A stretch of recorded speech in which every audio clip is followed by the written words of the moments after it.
Welcome back to lecture 2.3, and we're going to start talking about the muscle fiber types. There are different muscle fiber types, type 1 and type 2, which is broken into 2A and 2B. Type 1 are the slow twitch fibers that are utilized for endurance activities, and type 2 fibers are used for shorter, intense activities. We can think of a marathoner using type 1 fibers and a sprinter using type 2. The distribution of muscle fibers in the body is similar to that of adulthood by 1 year of age. As we get into adulthood and older adulthood, we experience muscle mass loss. About 10% of our muscle mass gets lost between the ages of 25 and 50. When we're older than 50, we experience about a 30% loss, and there's up to a 50% muscle mass loss that occurs in individuals around the age of 80 or older. There is a loss on the number of fibers, and most of that loss occurs after the individual turns 50. There is also a decrease in muscle fiber size that occurs in the 70s. And this increases the risk of falling and bone fracture. Let's now transition to the development of the adipose system. Adipose tissue is used for energy storage, insulation, and protection. Adipose tissue first appears at about 3.5 months fetal age and increases rapidly in the last 2 months of prenatal growth. There is a rapid increase that takes place in the last 2 prenatal months, which is why premature babies are generally so skinny. There is another rapid increase that occurs in the first 6 postnatal months, and there is a gradual increase in adiposity until the age of 8. Adipose tissue increases by both hypertrophy and hyperplasia, and the number of fat cells rises until the age of about 20 and then remains relatively constant. With the continuing interest in obesity and obesity research, researchers have been looking at predictors of obesity. They have currently found that after 6 years of age, children who are overweight or obese have a higher risk of remaining fat until adolescence or adulthood. These graphs show us how the weight of overweight and obese children remains higher than their normal weight peers throughout adolescence and adulthood. This is a great concern because being overweight and obese is also associated with poor motor coordination and poor motor skill performance, which is detrimental for children.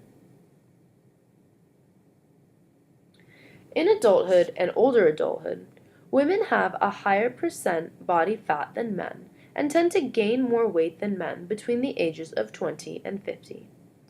Throughout the process of aging, there is a redistribution of fatty tissue that occurs, and the internal fat in the abdomen tends to increase, and the fat on the limbs tends to decrease. As abdominal adiposity is a predictor of heart disease, this is a concern for many aging individuals. Let's now transition and talk about the development of the nervous system. During the prenatal period, there is a period of great neuronal generation and migration, and neurons will migrate to their final location in the nervous system by the 6th prenatal month. Glial cells in the nervous system help the neurons find their way to the appropriate locations where they will serve their purpose in the central nervous system. During this period, synapses are also formed as the neuron-to-neuron connections become strengthened and more developed. Postnatally, neuron development continues. At birth, the brain is about 25% of the adult weight, and by the age of 4, the brain reaches about 80% of its adult weight. There is an increase in the size of the neuron and an increase in the number of synapses formed. There are many constraints that influence neuronal development, including nutrition and learning. From MRI studies, we can see how the neuronal connections grow and develop throughout the first years of life.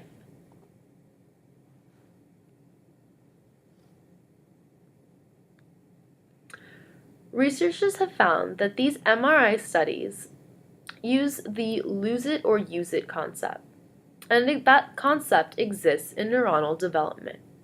If certain connections are not utilized and strengthened, they eventually will die off.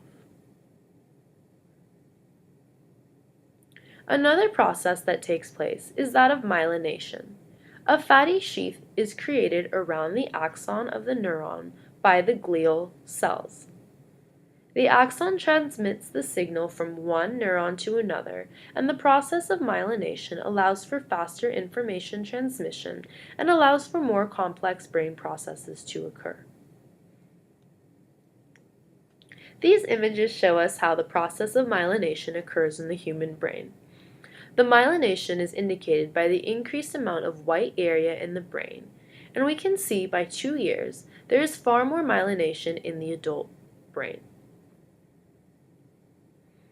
The bottom images show us the number of neuronal connections that exist and show us how many more connections are formed by the time the child reaches adulthood.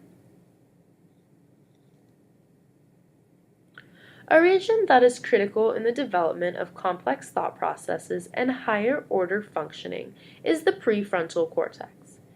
It is located in the front portion of the brain and is involved in executive functions such as predicting the consequences of behavior, determining good and bad, as well as social control. The prefrontal cortex only completely matures around 25 years of age. The nature and function of the prefrontal cortex is still not fully understood, but a case where an injury to this region occurred helped us better understand the nature of this region of our brain. We'll now watch a quick video about the injury that Phineas Gage experienced, and we can see how the injury in this area influenced his personality. His change in personality and mood indicates that this region is critical in the development of social behavior. In 1848, Phineas Gage was part of a work gang blasting rock while clearing the roadbed for a new railroad line.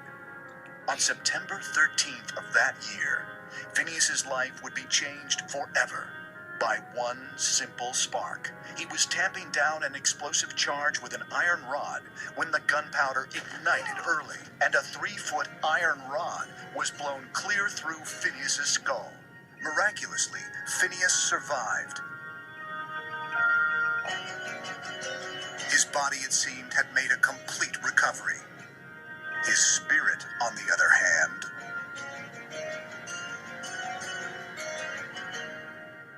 those who knew Phineas best said he was a changed man after his accident. Once even-keeled and hard-working, he was now fitful, irreverent, and grossly profane.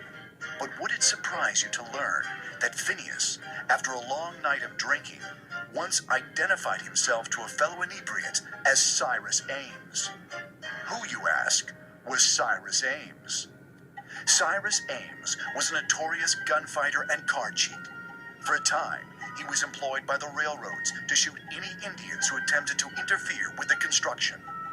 On the day of Phineas's accident, Cyrus Ames lay dying of syphilis in the very same... Okay, so, I mean, it's kind of cool, but also very dramatic, but we can see here that his personality and mood changed based on the injury that he had experienced. So let's take a minute to think about how the development of the brain is affected by the model of constraints. Pause the video again and take a minute to write down what you think, and then we'll discuss my interpretation of the model. Now that we're back, we can talk about my interpretation of this model. From an organismic perspective, we need to take into account the age of the individual, which will determine the stage of neuronal development that they are experiencing, as well as the use it or lose it principle. If a person is not utilizing their brain for higher order learning or thinking, they will not experience the same neuronal development as someone who is utilizing these regions of the brain. From an environmental perspective, exposure to teratogens during infancy and exposure to radiation and other factors can negatively influence neuronal development. Conversely, being placed in a healthy, stimulating environment can help promote brain development. From a task perspective, performing tasks that influence and encourage learning will help positively influence neuronal development. This is the end of our lecture. We've covered the development of skeletal, muscular, adipose, and nervous system. Now that you've watched the lectures of this module, you can finish the assignments and take the quiz. Once again, please email me if you have any questions at all regarding the material or anything at all regarding the quizzes or assignments. Have a good rest of your day.